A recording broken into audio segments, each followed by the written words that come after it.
बच्चों, प्रत्यय की कड़ी में आज हम फिर से प्रत्यय पढ़ेंगे। आशा करती हूँ कि आपको पुराने प्रत्यय समझ में आए होंगे।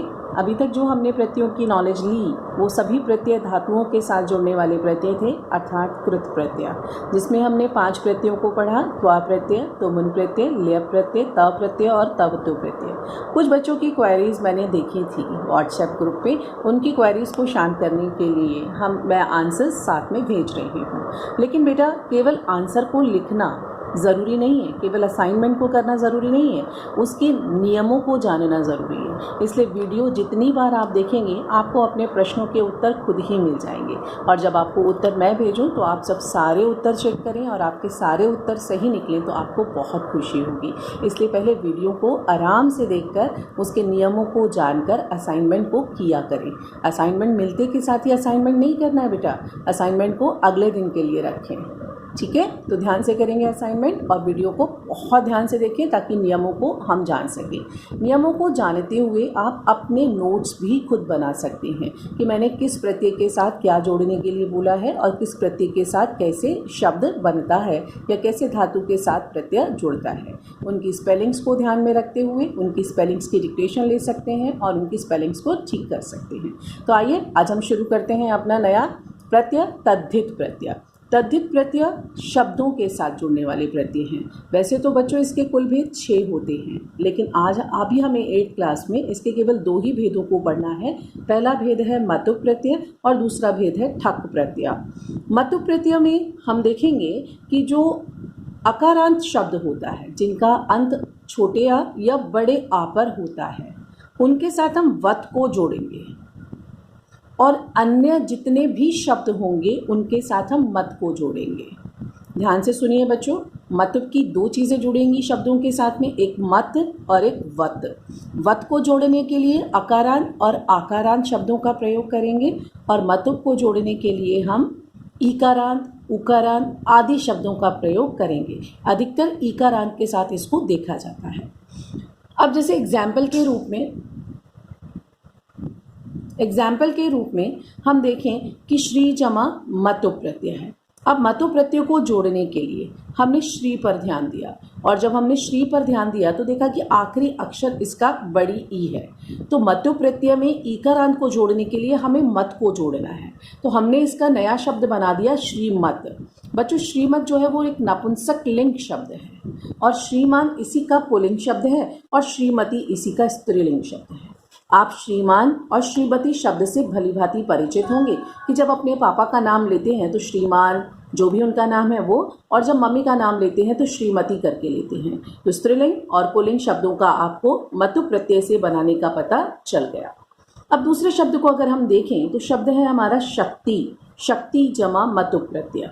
फिर से मतुप प्रत्यय का ध्यान देने के लिए जब जोड़ना पड़ता है तो हमें शब्द देखना पड़ेगा कि शब्द कौन सा है हमारे पास में, इकारांत है या अकारांत है। अब शब्द फिर से इकारांत है और छोटी ई पर खत्म हो रहा है, इसीलिए इसमें जब हमने जोड़ा तो शक्ति शब्द हमने एज इट इज लिया और साथ में हमने मत उसको जोड़ दिया। तो देखिए शक्ति मत शब्द बन गया और शक्ति मत का जो पुल्लिंग शब्द बनेगा वो शक्तिमान बनेगा और जो स्त्रीलिंग बनेगा वो शक्तिमती बनेगा। अब इसी के आगे कंटिन्यूशन में हम शब्द पर जाएंगे धन शब्द, जैसे मैंने आपको दिया धन जमा मतुप प्रत्यय।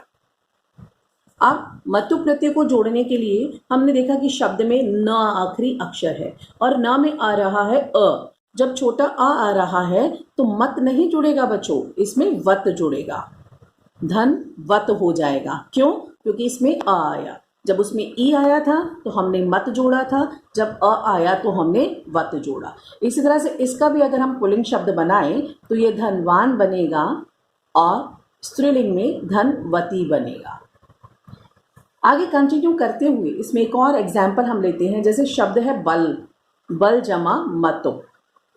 मतुप का जब हमने बल को मतुप के साथ जोड़ा तो फिर से अकारांत शब्द था और बन गया बलवान, बलवत, बलवान और बलवती।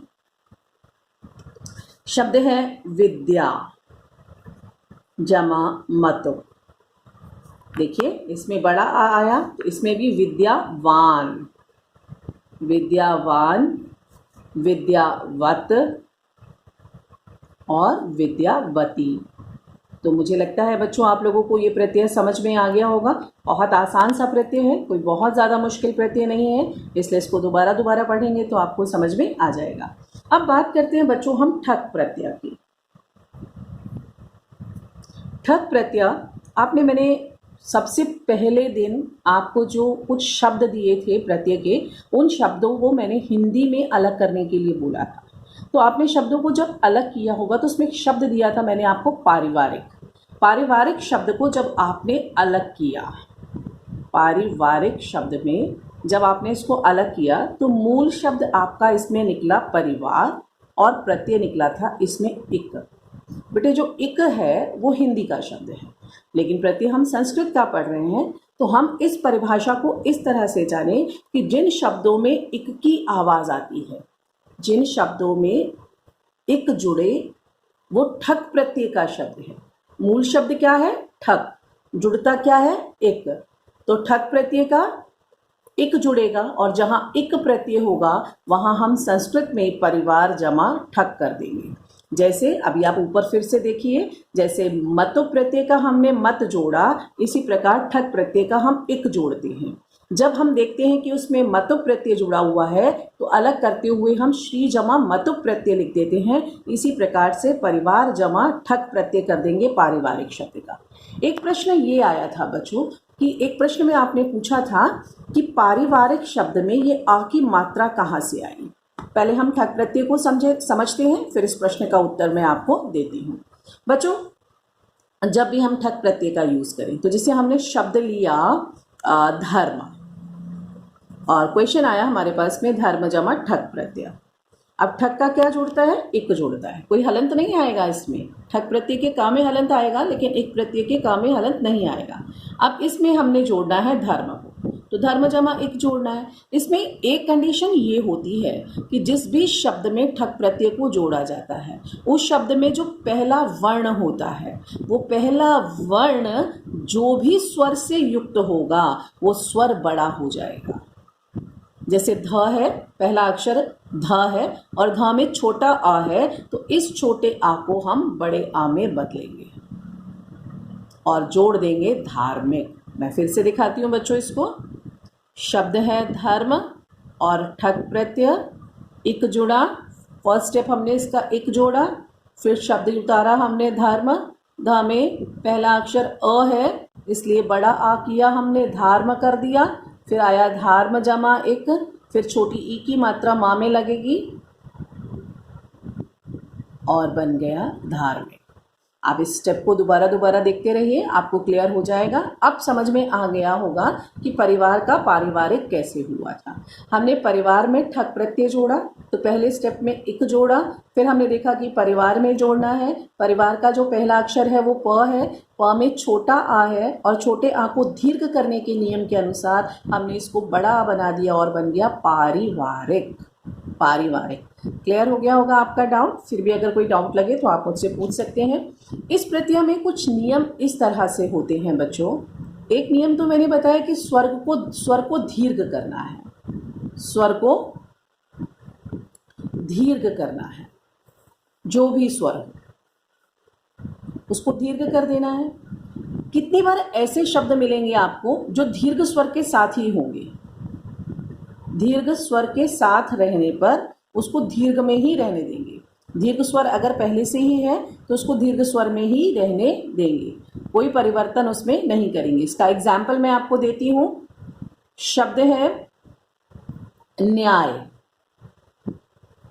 न्याय में पहला वर्ण तो आधा ही है, दूसरा हमने देखा य वर्ण है और य वर्ण में पहले से ही आ दिया हुआ है, तो इसमें सिर्फ और सिर्फ इक जोड़ देंगे। जब इक जोड़ेंगे तो य में ई की मात्रा आई और बन गया न्यायिक।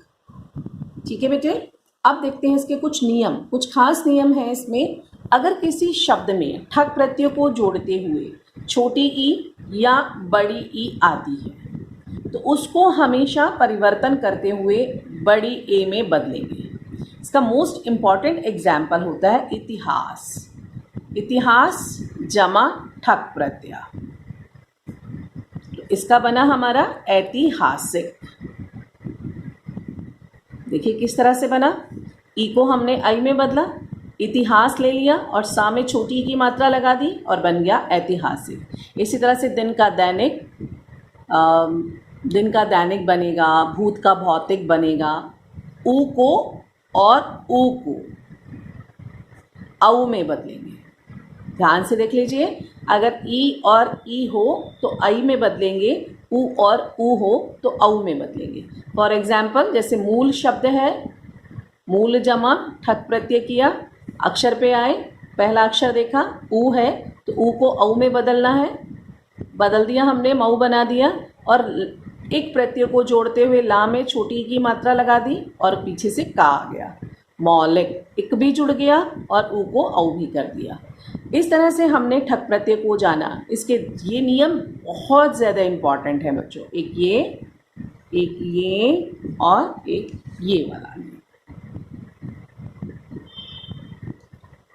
तो आपने बहुत सारे शब्द इस प्रत्यय के सुने होंगे, जैसे धार्मिक, वार्षिक, मौलिक, भौतिक, वैज्ञानिक, साहित्यिक, नागरिक। इस तरह से शब्दों को हम इस प्रत्यय में करते हैं। आज बच्चों इसके साथ में आपको कोई असाइनमेंट नहीं दूंगी, नया असाइनमेंट नहीं दूंगी आपको पुराने असाइनमेंट्स के सारे आंसर्स मिलेंगे आज, लेकिन आपको केवल ये नियम पढ़ने हैं और असाइनमेंट इसका मैं अगली क्लास में दूंगी आपको, ताकि आप ध्यान से इस असाइनमेंट को कर पाएँ। ठीक है बच्चों, समझ में आ गया होगा। धन्यवाद।